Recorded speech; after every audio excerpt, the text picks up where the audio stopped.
The definition of pipeline is set based on sales win rates, not based on the deal stage. That's a definition of pipeline that I've never heard anyone use. Every pipeline definition I hear is about deal stages or some type of box checking exercise from sales.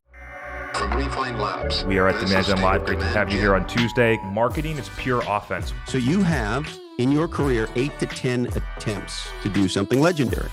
We have all up here this thing called Dark Social. It's episode 83. This is the best, most interesting content on marketing I've heard in more than a decade.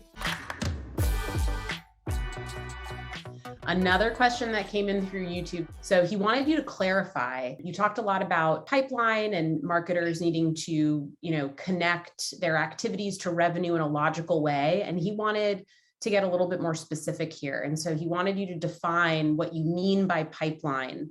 And then can you provide examples of how marketers can connect their activities to revenue in a logical way? He wanted you to dive deeper into that so he better understood your point of view. Mm-hmm. So for my definition of pipeline, and we are literally publishing soon, hoping in the next month or so, our growth framework that involves measuring marketing differently, optimizing differently, calling things differently. And so I think people are going to be really interested in that. This is a part of it, of how we define pipeline. Another big part of it is that we standardize the measurement. So at the moment, if you go and ask a peer in Revenue Collective and you say, what's driving the most pipeline for you? They don't define pipeline the same way that you do. A lot of people define pipeline, it's sad, but it literally meeting booked with an SDR. And so when I've started to notice the entire inconsistencies between companies about how they make these definitions and at what stages and what the conversion rates and win rates are forward, you just can't benchmark or anything. It's like putting apples and oranges. Someone's calling a sales qualified opportunity something they win at 30%, and other people are calling a sales qualified opportunity something they win at 6%. It's like, they're not even the same thing. So what we are encouraging people to do from a marketing standpoint is standardize on a definition of pipeline that we call HERO, high intent revenue opportunity.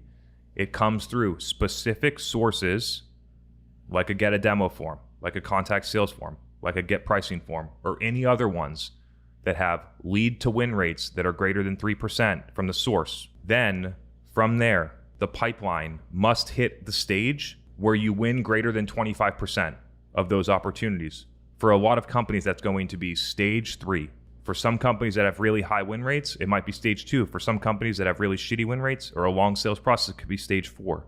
And so you set that so that everything is aligned, that okay, when we are generating pipeline and we call it pipeline, our sales team's going to win at least 25% of that pipeline, which then allow us to project out our impact. We put $2 million of HERO pipeline in last month. Over the trailing 6 months, we win 27% of those deals. We're going to win at least 500K ARR. And then from there, we can actually project out customer acquisition costs as well. So we can project out, okay, 500K ARR, our CAC payback is going to be whatever. But by centering on a place where you have predictable, consistent win rates that are higher than 25%, so it actually matters to your sales team, I think is the number one thing. It also creates major alignment with sales.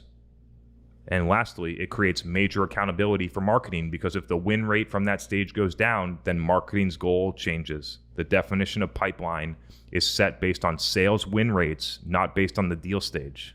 That's a definition of pipeline that I've never heard anyone use. Every pipeline definition I hear is about deal stages or some type of box checking exercise from sales. Like, okay, we've had the meeting with the AE, or we've gone through BANT, or we have Medic, or something like that. And that's when it's considered an SQO. I'm calling it HERO because it needs to be called something different so that people know that it's different. And it's based on what percentage of opportunities does our sales team win here. We've been doing it in a lot of companies. I think it just is a better way to define pipeline than how companies do today.